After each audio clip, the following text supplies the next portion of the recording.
Welcome to దేవి వంటిల్లు. ఈరోజు బాలామృతం పిండితో వేడివేడిగా అట్లు చేస్తున్నానండి.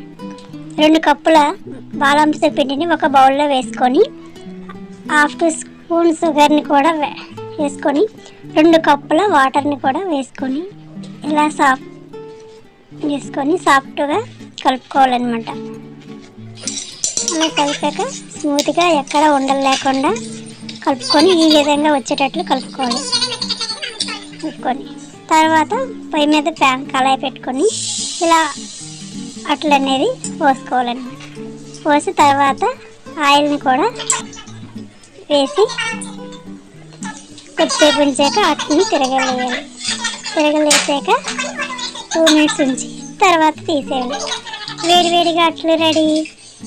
చూడండి ఫ్రెండ్స్, ఎంత బాగుంది చూడండి, సాఫ్ట్గా కూడా ఉంది. పిండిని అయితే పిల్లలు తింటారు కాబట్టి అట్లు విధంగా కూడా చేసి పెడితే చాలా ఇష్టంగా తింటారు. Okay friends, please share, subscribe.